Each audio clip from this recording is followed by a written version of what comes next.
strength when duty called them. Not all of them have fought, but all of them have served.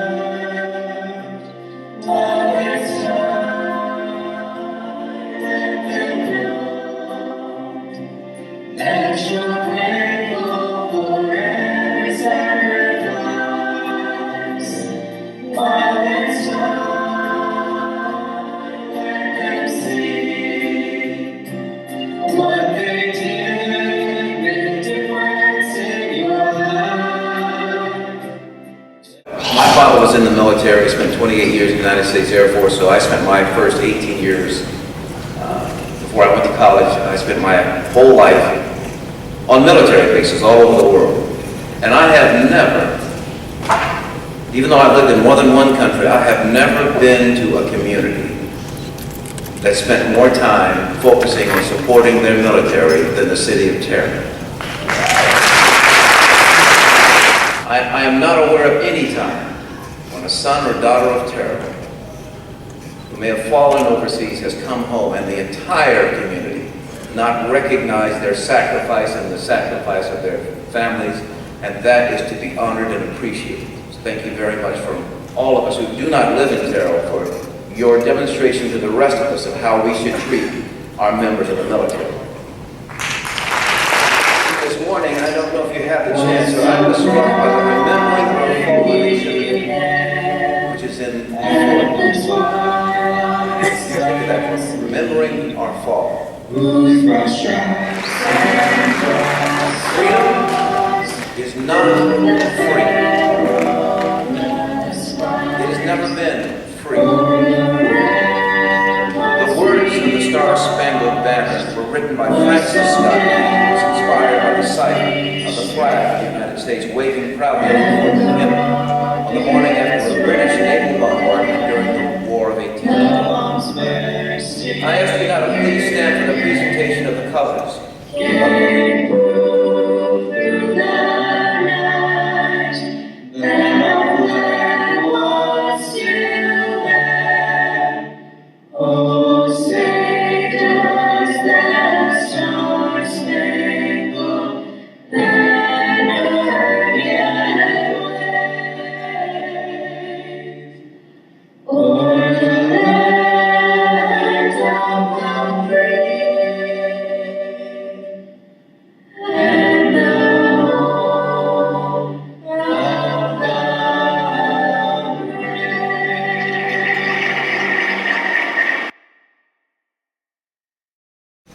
James Crouch served in the U.S. Army Signal Corps from 1943 to 1946 in the European Theater of Operations.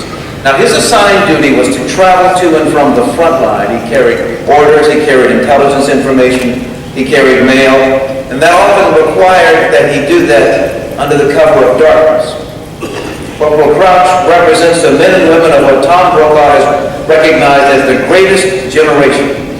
Please welcome our first speaker today, James Crouch. When I was a few months older than some of you fellows out here in high school, I joined about 800 other 18, 19-year-olds at Fort Lewis, Washington to form the 65th Signal of England for a few weeks and then on into France to provide communications for the units in that area.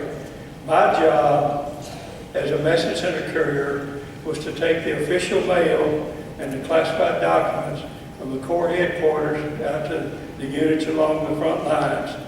I traveled in a little Jeep out in the snow and ice at night without lights. I was driving off of Palm Down Bridge, getting stopped by a trigger-happy American sentry, or getting captured by a German patrol. Believe me, driving through the mountains on solid ice roads at night without lights is a scary thing. But I was motivated to get that material to those guys up there because I thought it might help them survive. After the war was over in May of 1945, we remained in Germany for a year to serve as occupation troops. I'm very grateful that the Lord blessed me that I could come home. I still consider it a privilege to have served our great nation. Thank you. Have you ever wondered just how Veterans Day started? Well, here to provide us some historical perspective on the institution of Veterans Day, it is my pleasure to introduce to you Terrell High School Student Body President Enrique Gonzalez. Ladies and gentlemen, we are here today to celebrate and honor our veterans, men and women who have risked life and limb for this country. Most of us in this auditorium have grown up with the thought of Veterans Day as that one day in November we say thank you to a few war veterans. 11th hour of the 11th day of the 11th month in 1918, the German and Allied forces signed an armistice, ending the fighting. On June 28th of the next year, the Great War was over with the Treaty of Versailles. With the ending of the fighting, soldiers were coming home to rebuild their old lives in a new world. President Wilson knew that these heroes had accomplished incredible feats in Europe and decided that they were to be honored. In 1919, Armistice Day was celebrated on November 11th, marking the one-year anniversary since the fighting had stopped. Soon after, a national monument known as the Tomb of the Unknown Soldier was erected. This testament to veterans contains a soldier who fought and died for his country. However, because of the ferocity of the fighting, he was unable to be identified. In honor of his and many other soldier sacrifices, Congress passed legislation that created the tomb so that every soldier would know that in this life and the next, they have the utmost respect and gratitude of the American people. In 1954, President Eisenhower, himself a veteran, changed the name of the holiday formerly known as Armistice Day to what we know now as Veterans Day, a day to honor all veterans in both war and peacetime. Here we stand today, celebrating the 59th Veterans Day, and we thank God every day for our men and women in uniform. You honor us with your service and your sacrifice when the time calls for it. Since the very first Veterans Day, you have more than proven your importance to the United States security and safety. Ladies and gentlemen, let's continue to, not just on Veterans Day, but every day, thank our veterans. God bless them, and God bless America.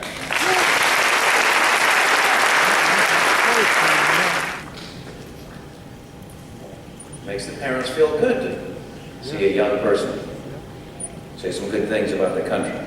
Makes taxpayers say to themselves, well, maybe that money's gone for something I'm looking forward to. We are privileged today to have a number of veterans who, like James Crouch, fought and won in World War II. They are our oldest living military veterans. And we want to pay special tribute to our World War II veterans at this time with a special video presentation, which will be accompanied by the Terrell High School Show Choir singing While There's Still Time. Anniversary of the armistice that ended World War I.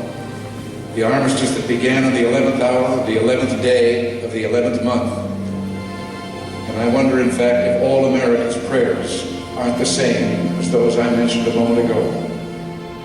For all we can ever do for our heroes is remember them and remember what they did. And memories are transmitted through words. We see these soldiers in our mind as old and wise.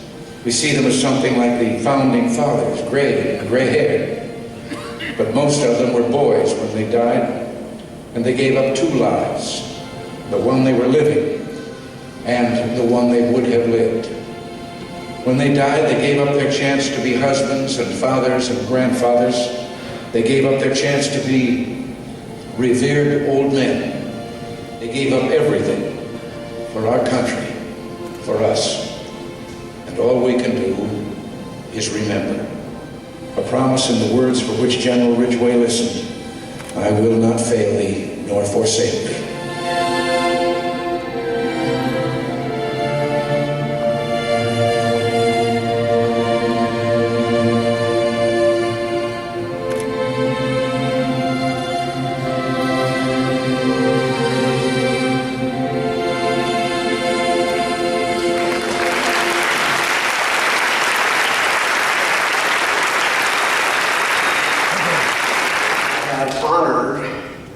States Congressman, I get privileges, and one of the privileges I have is the people I get to honor. Occasionally I've had the opportunity to go to Walter Reed Hospital to meet with our wounded warriors. Ostensibly I am there as a member of Congress to cheer them up, to improve their morale. And I meet these men who have lost limbs, His body's full of shrapnel. And instead of me lifting their spirits, they lift mine. Because they have smiles on their faces. And when nobody's watching, they turn to me and say, "Sir, is there something," when I ask them, "Is there something I can do to help you?" And they say, "Yes, sir.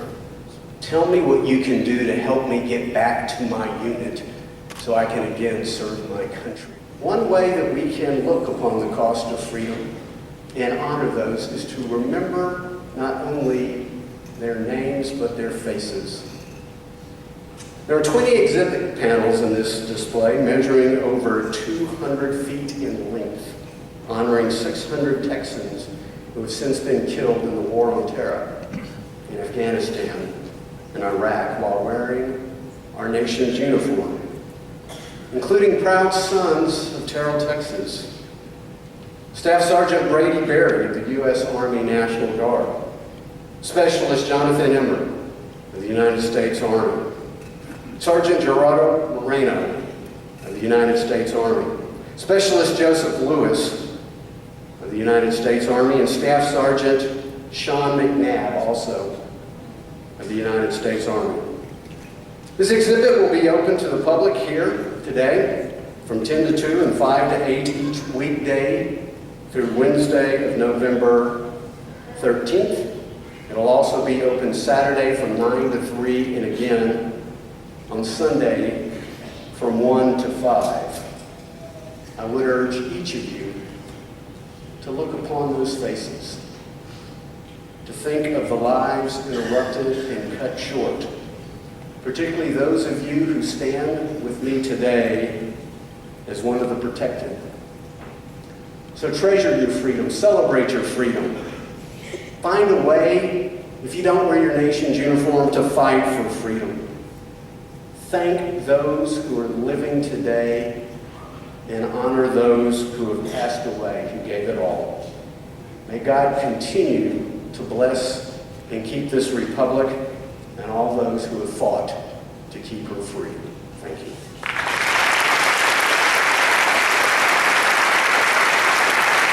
Oh, say, can you see